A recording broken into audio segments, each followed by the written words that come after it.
2024년도 한 해를 어떠한 마음으로 시작하였고 어떠한 마음으로 마무리하고 계신가요? 처음에 가졌던 마음을 오늘까지 계속 지켜오고 계신가요? 사실 우리가 무슨 일을 시작하든지 새로운 마음을 갖는 것이 매우 중요합니다. 사업을 시작하든 공부를 시작하든 가정을 시작하든 만남을 시작하든 직장 생활을 새롭게 시작하든 그 일을 행하는 데 있어서 또 그 만남을 지속하는 데 있어서 제일 먼저 해야 할 것은 새로운 마음을 갖는 것입니다. 새로운 마음을 갖고 시작해야 합니다. 우리가 어떤 일을 새롭게 시작하려고 할 때 오래가지 못하는 이유는 여러 가지 있겠지만 마음의 준비가 되어 있지 않은 것이 가장 큰 이유입니다.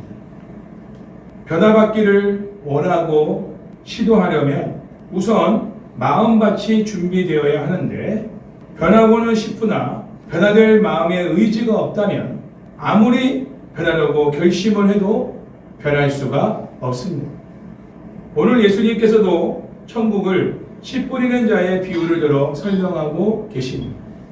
천국을 경험하는 것도 결국은 말씀의 씨가 뿌려지는 우리의 마음밭이 준비되어야 함을 강조하십니다. 우리가 먼저 이 구절을 통해 알아야 할 중요한 것은 하나님께서 우리의 삶이 열매 맺는 삶이 되기를 원하신다는 것입니다. 23절 말씀을 읽겠습니다. 시작. 좋은 땅에 뿌려졌다는 것은 말씀을 듣고 깨닫는 자니 결실하여 어떤 것은 100배, 어떤 것은 60배, 어떤 것은 30배가 되느니라 하시더라. 아멘. 자, 그러면 어떤 사람이 열매를 맺는 삶을 살까요? 오늘 본문의 말씀에 보면 마음밭이 좋은 사람입니다. 마음밭이 좋은 사람이 좋은 열매를 맺는다. 열매 맺는 삶을 살아갈 수 있다는 것입니다. 열매를 맺는 가장 중요한 것이 마음에 있다는 것. 어떤 마음? 좋은 마음. 하나님은 우리의 성품과 인격이 예수님을 닮아 풍성해지고 자녀가 풍성하게 잘 자라며 가정이 또한 풍성해지고 직장생활도 풍성해지고 사업도 번창하여 생업이 풍성하고 우리의 마음도 넉넉하여 풍성해져서 많은 사람들에게 베풀고 섬기고 나누고 그 사랑을 흘려보내기를 원하고 계십니다. 그런데 예수님께서 하신 이 말씀에 좀 이상한 것을 발견할 수 있습니다. 그것은 예수님께서 우리의 삶에 맺게 될 열매를 말씀하실 때 100배, 60배, 30배 이렇게 말씀하셨다는 거예요. 30배, 60배, 100배가 아니라 100배가 시작입니다. 이 말은 뭐냐면 100배가 기본이라는 겁니다. 그리고 그보다 못하면 60배, 더 못하면 30배라는 것이죠. 하나님은 우리의 삶이 풍성하고 섬김의 지경이 넓어지기를 원하신다는 사실을 이 비유의 말씀을 통해서 알 수가 있는 것이죠. 아까 우리가 얘기했지만 누군가 한 사람만을 내가 잘해주는 그런 사람이었다. 사랑의 사람인 줄 알았지만 사랑이 없는 사람이라는 걸 알았다. 내 가족만을 사랑하는 사람, 사랑의 사람이라 말할 수 없습니다. 우리 교회 성도들만 사랑하는 사람, 사랑의 사람이라 말할 수 없어요. 하나님이 말씀하시는 사랑의 사람이라는 건 그 지경이 넓은 거예요. 어디까지? 원수까지. 우리를 핍박하고 조롱하고 멸시하는 그 사람들까지 우리가 사랑을 흘려보낼 때 사랑의 사람이다. 하나님은 사랑이시다. 하나님의 성품을 닮은 사람이다. 그런 면에서 다윗이 하나님의 마음에 합한 자다. 다윗은 자기를 공격하는 사람들과 대적하지 않았어. 그렇죠? 사울왕도 그랬고 아들 압살롬도 그랬고 요압 장군도 그랬고 배신한 사람들이 얼마나 많아요. 그러나 복수혈전을 하지 않았다는 것. 그런 성품이 바로 하나님을 닮은 성품이다. 그 마음이 넉넉한 어디까지? 원수까지 품을 수 있는. 사실 우리 나라의 지도자들이 그런 마음을 가지고 정치하는 분들이 거의 보이지 않습니다. 눈에는 눈, 이에는 이. 에브러함 링컨 대통령처럼 정말 원수까지도 국무장관으로 세워서 가장 중요한 직책을 맡겨서 국정을 같이 파트너십으로 함께 해나갔던 이런 위대한 대통령은 이 시대에 참 많이 보기가 어려워요. 중요합니다. 이 100배라는 것은 뭐냐면 하나님의 그 성품, 그 사랑을 우리가 어디까지 흘려보낼 수 있는가. 그것이 바로 하나님이 말씀하시는 열매 맺는 삶이라는 거예요. 우리만 풍성하고 우리만 잘 먹고 잘 살고 우리 교회만 부흥하고 우리 교회만 성장하는 거, 그거 하나님이 말씀하시는 열매 맺는 삶이 아니에요. 섬김의 지경이, 나눔의 지경이 어디까지 넓어지느냐. 100배, 좀 못하면 60배, 못하면 30배 되는 것이죠.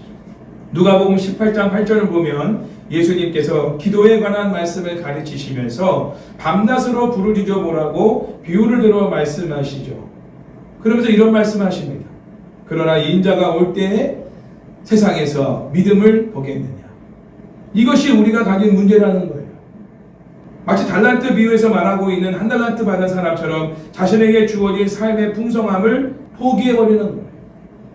옆에 있는 사람과 비교하면서 나는 왜 이거밖에 없는가? 나는 왜 이런 거밖에 하나님이 안 주셨나? 나는 왜 이렇게 조금밖에 안 줬나? 불평하고 원망하는 거예요. 사실 한 달란트가 작은 게 아니에요. 노동자 15년의 흠싹입니다. 15년 연봉이란 말이에요. 한 달란트가 15년 동안 한 푼도 안 쓰고 모아야 그 돈을 버는 거예요. 적은 돈이 아니죠. 그런데 옆에 있는 2달란트 받은 사람, 5달란트 받은 사람과 비교해 보니까 나는 너무 적은 걸 받은 거야. 그래서 그거를 가치 있게 여기지 않고 그것을 장사하여 남기지 않았다는 거예요. 다시 말하면 그것을 통해서 누군가를 섬기지 않았다는 거예요. 나누지 않았다는 거예요. 그냥 그대로 둔 거예요. 하나님이 악하고 게으른 종이라고 책망하시죠. 그리고 뺏어버리시죠. 다시 말하면 하나님 안에서 누릴 수 있는 그 풍성한 삶을 스스로 포기한 거예요. 우리가 하나님의 풍성한 삶을 경험하려면 섬김의 지경이 넓어져야 돼요. 할렐루야. 나눔의 지경이 넓어져야 돼요. 그럴 때 하나님이 어디까지 우리에게 풍성함을 주시는지를 상상할 수 없을 만큼 부어주시는 거예요. 요셉의 10대 시절과 20대 시절, 30대 시절의 인생을 보십시오. 30대 시절에 총리가 됐잖아요. 모든 국정을 다 요셉한테 맡겼어요. 그 모든 풍성함을 요셉도 누렸습니다. 그러나 자기만 누린 게 아니에요. 또 자기가 섬기는 바로 왕만 풍성하게 살도록 해준 게 아니에요. 모든 백성들을 풍요롭게 살게끔 만들어요. 하나님은 요셉을 통해서 하나님의 마음을 보여주신 거예요. 요셉만큼 정말 5달란트 받은 사람으로서 8달란트를 남기는 이러한 삶을 살았던 사람이 그리 많지 않습니다. 요셉은 그렇게 산 사람이죠. 하나님 주신 것을 가지고 그 지혜를 가지고 많은 사람들을 먹고 살 수 있도록 그런 정책을 만들고 또 그런 일을 추진한 거예요. 우리가 그런 삶을 살기 원하시는 거죠. 우리만 풍성하고 우리만 잘 먹고 잘 살고 우리만 여유를 있는 삶을 사는 걸 원하시는 게 아니야. 그걸 하나 걷어가 버리죠. 그걸 계속 흘려보내요. 계속 흘려보내요. 물질이 생기면 하나님 이것을 어디에 흘려보내야 될까? 이 생각부터 하는 거예요. 그런 사람이 하나님의 풍성한 삶을 누릴 수가 있는 거예요. 계속적으로. 할렐루야. 이제 우리는 하나님께서 풍성한 삶을 원하신다는 사실을 기억하고 또 가능성이 있다는 사실을 기억하며 하나님께 나아가 풍성한 은혜를 간구하시기 바랍니다. 그러나 풍성한 은혜를 주셨을 때 그것을 내 것으로 그냥 두고 있으면 안 돼요. 풍성한 은혜를 간구하는 목적이 뭐냐? 섬김의 지경을 넓히기 위해서. 하나님 나에게 풍성한 은혜를 주십시오. 풍성한 지식, 풍성한 지혜, 풍성한 물질, 풍성한 시간, 풍성한 마음. 이 모든 것을 나에게 주셔서 그것을 통해 많은 사람들을 섬기게 해주십시오. 많은 사람들을 살게 해주십시오. 많은 사람들을 살리게 해주시고 그들을 위로하게 하시고 그들을 세울 수 있는 자로 나를 사용하여 주시옵소서. 이게 올해를 마감하며 새해를 맞이하는 우리의 기도가 되어야 할 것입니다. 그리고 새해 말씀을 받을 때 하나님은 그 말씀대로 축복하여 주실 것입니다. 다시 말씀드려요. 이 풍성한 삶은 어디에서 온다는 거죠? 마음에서 온다. 그러니까 풍성하지 않은 것과 풍성한 것의 차이는 마음의 차이라는 거예요. 마음의 상태가 좋지 못하여 풍성한 열매를 맺지 못하는 사람들이 있습니다. 어떤 사람의 마음은 길가밭처럼 마음이 황폐하고 강팍한 가운데 있습니다. 나눌 줄을 몰라요. 움켜쥐기만 하는 거예요. 내 거야, 내 거야 이러는 거예요. 또 어떤 사람의 마음은 돌짝밭처럼 마음이 처음에는 좋아 보이고 감격으로 다가오지만 감동도 받지만 그것이 열매를 맺을 만큼 깊이가 없는 마음밭을 가진 사람도 있습니다. 또 어떤 사람의 마음은 가시떨기 같은 밭처럼 마음이 세상의 욕심과 근심 때문에 열매를 맺지 못하는 풍성한 삶을 경험하지 못하는 사람도 있습니다. 그런데 어떤 사람의 마음은 열매를 풍성히 맺을 만큼 착하고 좋은 마음을 가진 사람도 있습니다. 저는 항상 이 말씀이 좀 의문스러웠던 게 뭐냐면 왜 좋은 마음밭을 가진 사람을 표현할 때 착하고 좋은 마음이라고 표현하셨을까? 지혜롭고 현명한 마음을 가진 자 이렇게 표현하는 게 아니라 착하고 좋은 마음. 어떤 사람은 착하다고 합니까? 우리가 어떤 사람은 좋은 사람이라고 말합니까? 나누고 베풀고 섬기는 걸 잘하는 사람들이 착하고 좋은 사람입니다. 여러분 주변에도 그런 사람들이 있잖아요. 나쁜 사람은 어떤 사람이에요? 이기적인 사람, 자기밖에 모르는 사람. 지금 우리들의 마음밭은 어떤가? 착하고 좋은 마음을 가지고 있는가? 사실 우리가 현재 어떤 마음밭인지보다 더 중요한 건 뭐냐면 우리의 마음밭을 좋은 마음밭으로 바꾸는 것입니다. 겨울에 꽁꽁 얼어붙은 벌판과 같은 마음에는 어떤 생명력 있는 좋은 씨를 심어도 열매를 맺을 수가 없습니다. 그 열매가 맺기도 전에 그 씨가 말라버려요. 얼어버려요. 죽어버려요. 그런 마음밭에는 말씀의 씨가 뿌려져도 열매를 맺을 수가 없다는 거예요. 착하고 좋은 마음. 남을 섬기고 남을 위로하고 격려하고 나눌 것을 늘 생각하는 그런 마음을 가진 사람에게 말씀의 씨앗이 뿌려지면 그 말씀이 100배의 열매를 맺는 결과를 가져 하나님의 풍성함을 나도 경험하고 내 주변 사람도 경험하게 하는 인생으로 살게 된다는 거예요. 할렐루야. 그러나 마음밭이 길가밭, 돌짝밭, 가시떨기밭 같은 그런 마음을 가진 사람에게는 어떤 말씀을 주어도 그런 열매를 맺는 삶을 살 수가 없다. 누군가를 살리고 누군가를 살게 만들고 그 사람을 위로하고 힘을 주는, 구원하는, 그 사람을 세우는 이런 삶을 살 수가 없다는 거예요. 그러나 겨울에 꽁꽁 얼어붙은 벌판과 같은 마음을 갈아엎게 되면 봄에 농부가 씨를 뿌릴 때 풍성한 열매를 맺게 됩니다. 그래서 우리의 꽁꽁 얼어붙은 마음을 갈아엎는 통회하는 시간이 필요한 것이죠. 애통하며 회개하는 기도 시간을 통해 우리의 마음을 항상 갈아엎어야 합니다. 새해를 맞이하기에 앞서서 우리가 새로운 마음으로 새해를 맞이하도록 성령님께 우리의 마음을 좋은 마음으로 갈아엎어 주시기를 간절히 구하시기를 바랍니다. 특히 길가밭과 같은 마음을 가진 분들은 자기 고집 때문에 하나님의 풍성한 은혜와 복을 받지 못합니다. 하나님께서 이스라엘 백성들에게 굉장히 분노하시는 장면이 구약 성경을 보면 자주 나오죠. 이유가 무엇입니까? 그들의 목이 곧고 고집이 세기 때문입니다. 대표적으로 에레미야 5장 23절에서 25절 말씀을 들 수 있는데요. 제가 한번 읽어봅니다. 잘 들어보세요. 그러나 너희 백성은 배반하여 반역하는 마음이 있어서 이미 배반하고 갔으며 또 너희 마음으로 우리에게 이른 비와 늦은 비를 때를 따라 주시며 우리를 위하여 추수 기한을 정하시는 우리 하나님 여호와를 경외하자 말하지도 아니하니 너희 허물이 이러한 일들을 물리쳤고 너희 죄가 너희로부터 좋은 것을 막았느니라. 마음으로 우리에게 이른 비와 늦은 비를 때를 따라 주시며 우리를 위하여 추수 기한을 정하시는 우리 하나님 여호와를 경외하자라고 말하는 사람이 없다는 거예요. 당연한 것으로 여기는, 우리 찬양했지만 당연한 건 하나도 없어요. 모든 것이 은혜, 감사예요. 하나님한테 감사로 영광 드리는 사람들이 나누기도 하고 섬기기도 하고 베풀기도 하는 거지 내 거야 하는 사람. 당연한 것이. 내가 이 정도 했으니까 이 정도는 받아야지. 이렇게 생각하는 사람은 남에게 그걸 나누지 않아요. 남을 살리지 않아요. 남을 위로하는데 그것을 쓰지 않아요.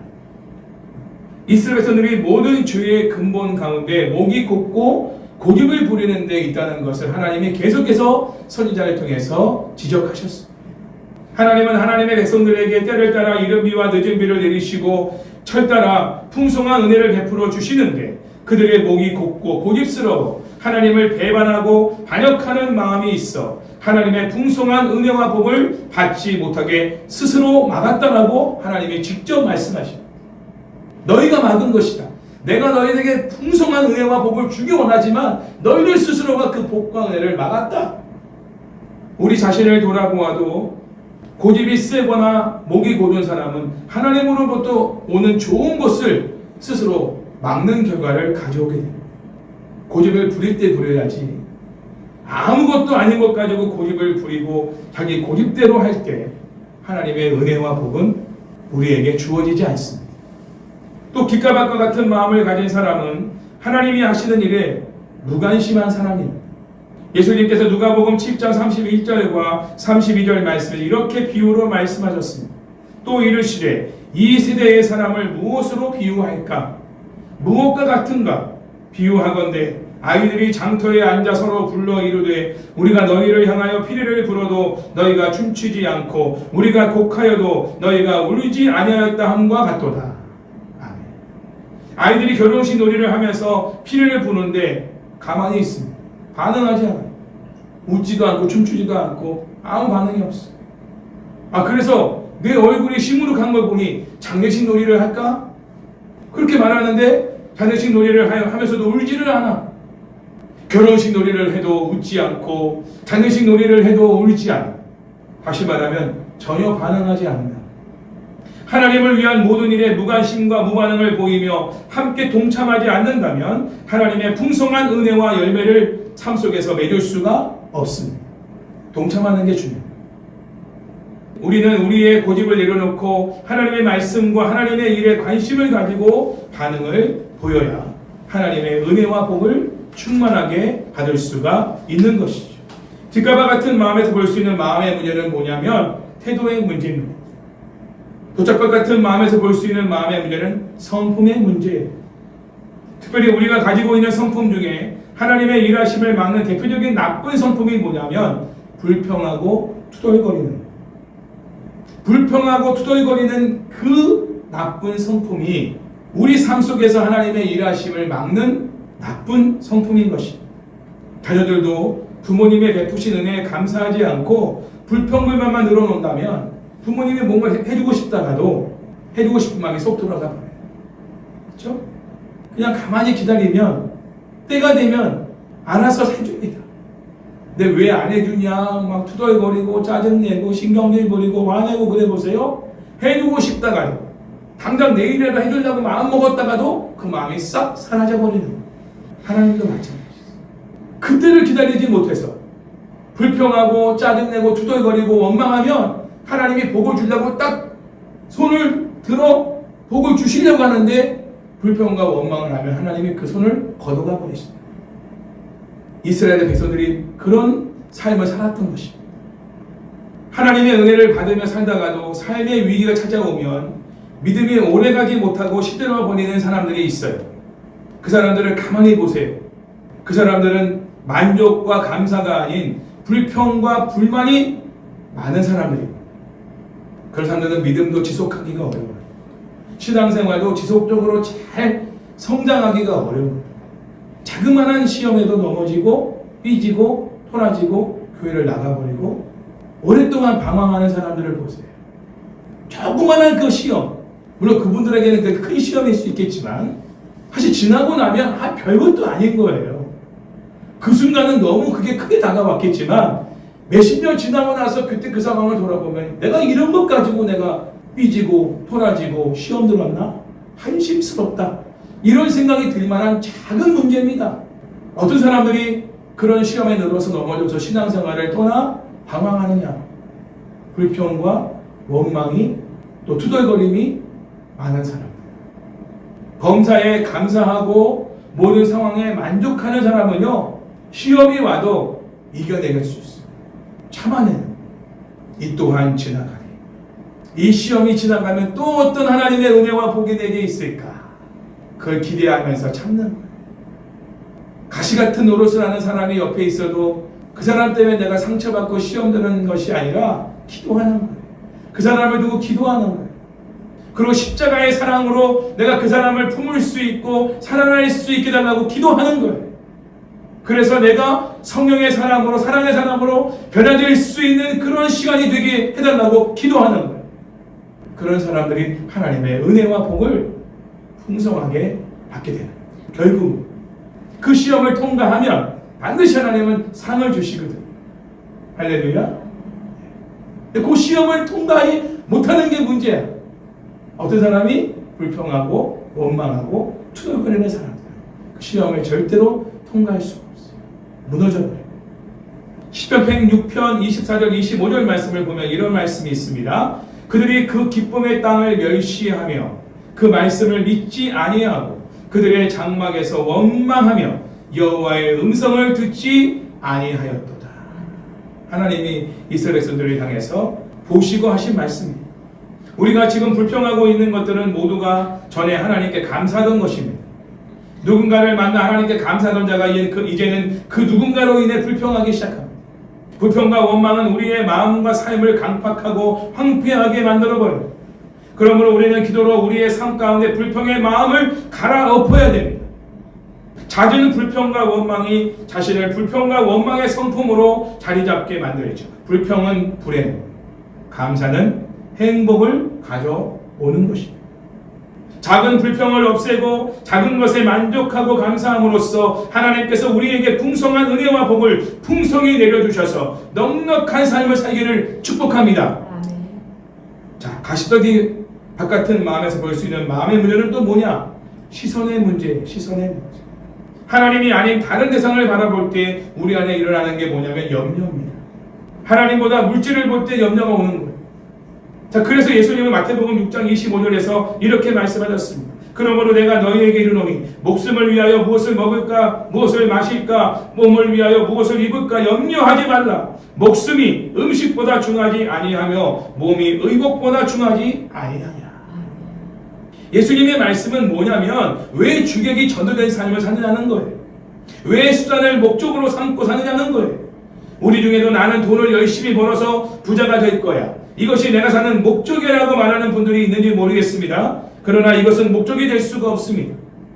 이러한 것들을 목적으로 삼고 살 때 오는 게 뭐냐? 염려와 걱정과 두려움. 성공을 목적으로 한 사람들은 반드시 염려와 근심과 걱정을 안고 살아가게 되어 있습니다. 그런 삶을 살아본 경험이 있으실 겁니다. 돈이 모아지면 모아질수록, 부가 쌓아지면 쌓아질수록 더 근심과 염려와 걱정이 많아집니다. 왜? 목적이 잘못됐기 때문에. 예수님은 마태복음 6장 33절에서 이렇게 결론적으로 말씀하시죠. 먼저 그의 나라와 그의 의를 구하라. 그리하면 이 모든 것을 너희에게 더하시리라. 목적이 어디냐 이거야. 하나님 나라와 그의 의를 구하는 거라는 거예요. 하나님 나라와 그의 의를 구하기 위해서 돈을 벌고 돈을 쓰는 거예요. 그런 사람들은 염려와 근심과 걱정에 사로잡힐 수가 없어요. 불안과 두려움, 나를 사로잡을 수가 없어요. 목적이 바뀐 거예요. 목적이 그 나라와 그의 의를 구하는 삶이 될 때는 우리는 염려에서 자유로워질 수 있고 근심과 걱정에서 자유로워질 수가 있다는 거예요. 왜? 하나님이 직접 더해 주시니까. 이 말은 뭐냐? 하나님이 책임진다는 거예요. 할렐루야. 목적이 바르면 결과도 좋습니다. 그러나 목적이 잘못되면 결과도 잘못됩니다. 돈을 많이 번다고 해서 성공한 게 아니에요. 돈은 많이 모았는지 모르지만 염려와 근심과 걱정이 많아졌다면 그 사람은 결코 행복한 사람이라고 말할 수가 없죠. 목적을 수정해야 돼요. 지금 우리가 시선을 어디에 두고 사는지를 곰곰이 생각해 보십시오. 우리의 시선을 세상이나 세상의 가치가 아니라 예수님께 두어야 하는 것입니다. 우리의 시선을 예수님께 둘 때 하나님의 일하심을 보게 될 것입니다. 새해 2025년도에는 우리의 마음밭이 황폐하여 고집과 무관심이 가득하고 불평과 원망이 가득하며 세상의 가치를 바라보고 염려하고 근심하는 것으로 하나님의 풍성한 은혜와 사랑과 자비와 긍휼의 복을 누리지 못하는 불행한 인생을 아무도 한 사람도 살지 않기를 주의 이름으로 축원합니다. 이 시간 조용히 내 마음밭을 살펴보십시오. 그리고 새해를 맞이하기 10분 전 우리의 마음밭을 옥토로 갈아엎어 주시오. 2025년도에는 하나님의 은혜와 복을 충만하게 받아 풍성한 열매를 맺어 우리의 섬김의 지경이 이제는 이웃을 넘어 민족을 넘어 열방까지 흐르는, 그래서 하나님의 영광을 드러내는, 하나님의 일하심을 보여주는, 하나님의 사랑을 나타내는 이러한 멋진 행복한 인생으로 살아가시기를 주의 이름으로 축원합니다.